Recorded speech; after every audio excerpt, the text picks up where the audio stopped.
If you see how you doing, it's Gordon I Dig Vinyl here, out in Scotland! Freedom! Yay!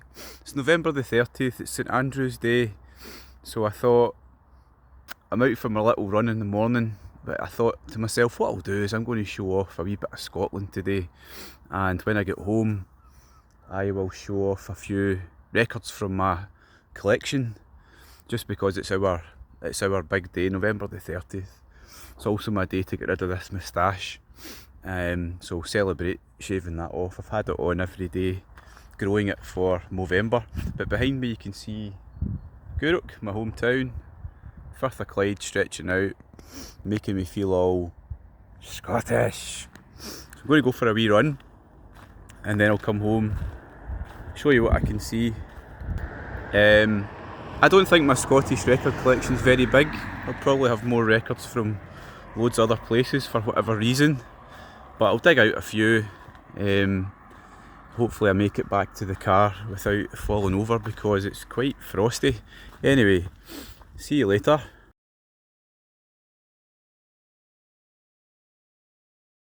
Oh, okay Scotland, okay VC, you join me at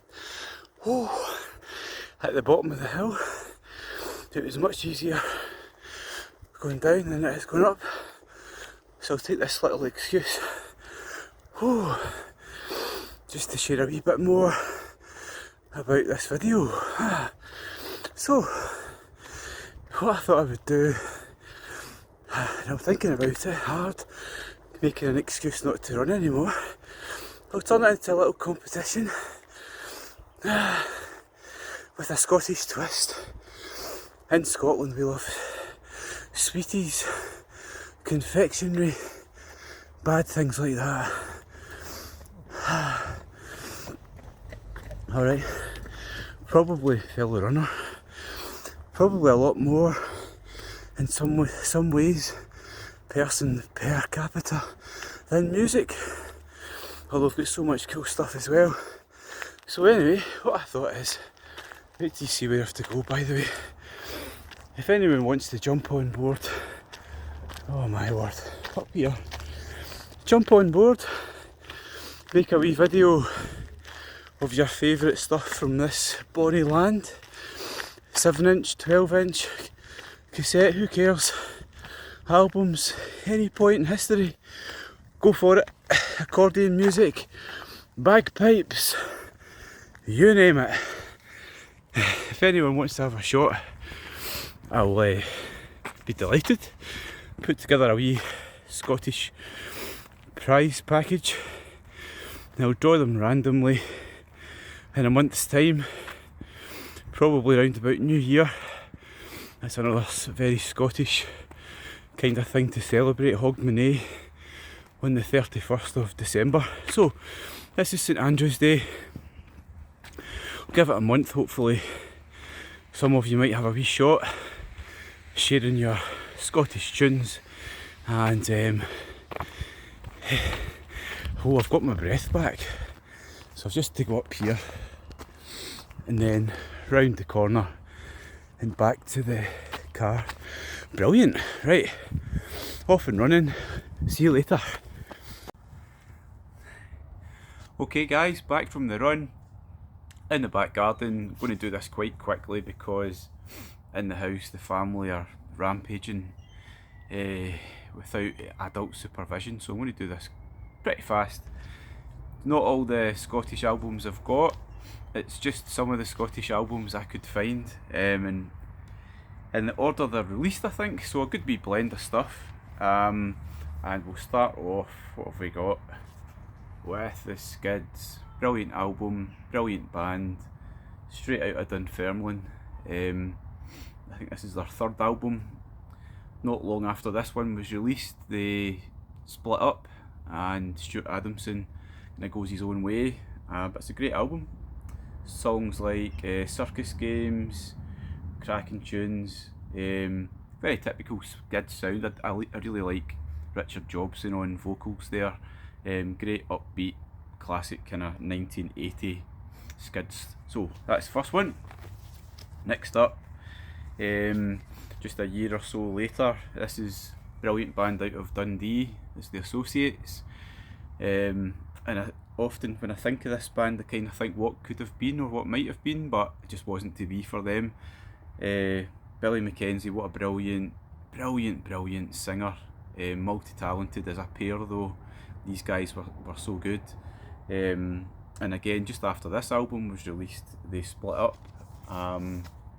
Just on the verge of an American tour. I think Billy Mackenzie wasn't, he all sorts of issues probably that prevented him from getting on that plane, but it was the end of the band. But what a talent, quite an unusual band, quite distinct, vocals are kind of Bowie-like, complex, interesting guitar, so great Scottish indie music. That is the Associates. So talking about the Skids, after Stuart Adamson leaves, this is his debut album with his band Big Country, another Scottish band. Different sound, bigger sound, one that kind of hit the big arenas, really popular across the Atlantic as well. And I think it's a great album, to be honest. Very recognisable tunes, very recognisable sound, but quite an unusual sound. This one was, it was produced by Steve Lillywhite, and his kind of fingerprints are over so many different bands. You kind of hear what he does in the studio, kind of pyrotechnics. So from Big Country you get these kind of dueling guitars that are put through loads of different kind of loops to make it so distinctive. It's a great band though, and not a surprise that mid-80s they were such a success.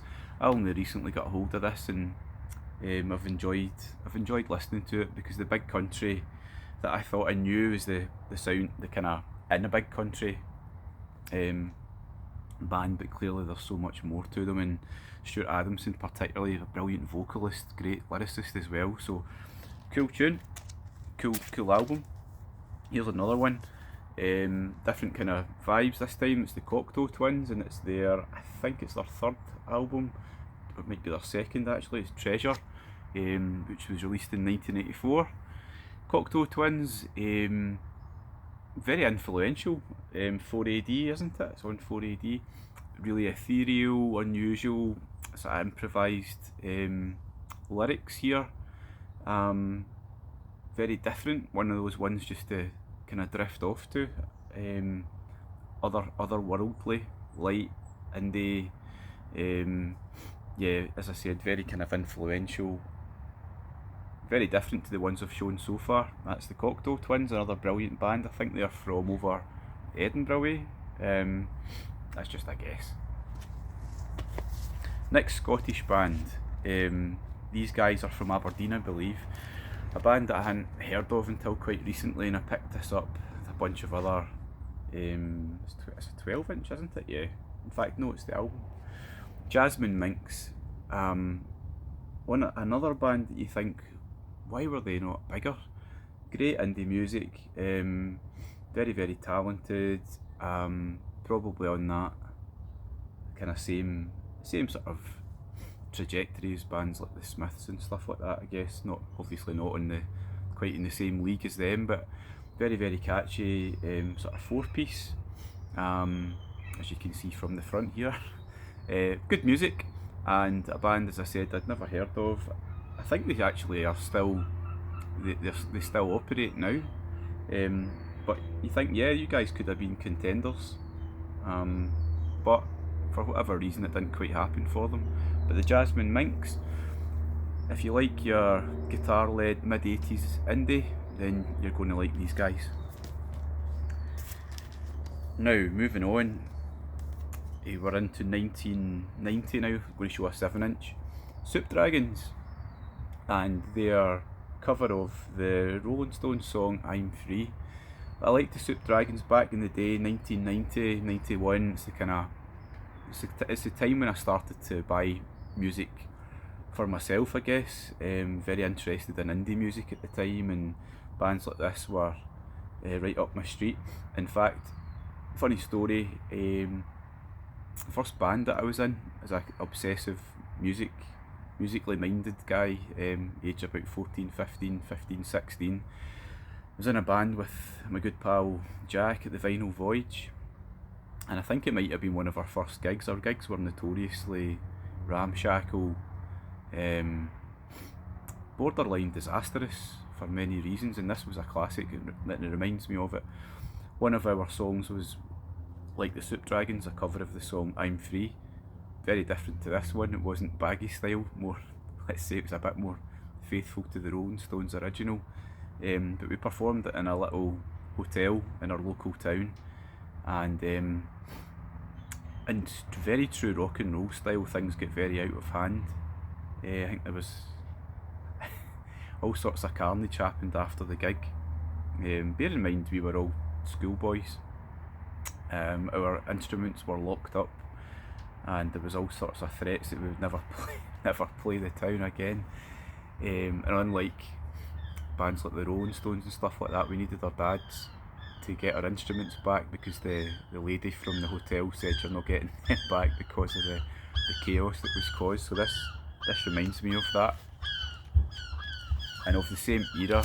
Any excuse I get to show this brilliant Scottish band who could have been contenders as well. It's Whiteout from a local area, and when myself and Jack were in our own band, we aspired to be guys like these. This is the 7-inch, first single. They went on to, in a different incarnation from here, they went on to release a few albums, and they toured pretty successfully across Britain and different parts of the world. They were on a tour with Oasis, 94, stuff like that. This is 91 though, and Whiteout, an amazing band, double A-side single, kind of jangly guitars, bit of jam influence, bit of 60s psychedelia. Hadn't heard anything like it at the time, and massively inspired and aspired to be in a band like that. Like so many thousands of other bands, they all went their own separate ways for different reasons, and this was like kind of lightning in a bottle, if you like. Brilliant stuff. Check them out. Let me know if you like them. Couple more to go. This is All Killer No Filler, Teenage Fanclub Grand Prix from, when is it, mid-90s? Yeah, 93, 95, mid-90s. Grand Prix, every single song, I love it. It's got that brilliant sort of big starish, draws back to the 70s, doesn't it, with loads of kind of classic tunes. This is just a great album. So Teenage Fanclub, cracking Scottish band, very influential, influenced so many other bands, and I think they still do to this day in various guises. Great stuff. And I'm going to finish off by going almost up to the present day, but from 2023. This is a band that I don't know too much about. I picked it up quite randomly a while ago, just liked the thought of it, the look of it. The band's name is Brenda, and I think the album is also just called Brenda. They're out of Glasgow, or certainly they're from a Glasgow label called Last Night from Glasgow. All females, quirky, funny. You check the names of some of the songs there, it is definitely with a sense of humour. It's punky, indie vibes. As I said, it's quite funny, but you've got songs about pigs and a slave dad and microscopic so-and-sos. Yeah, really cool. So I think it kind of sums up a nice, I like actually just noticed that, Glasgow written on the spanner, the Brenda. Yeah, really cool, bit of attitude, typical kind of Scottish indie, I suppose, but maybe unusual because it's all female led. So nice one, a nice one to end. There you go. I don't want to spend too long on it.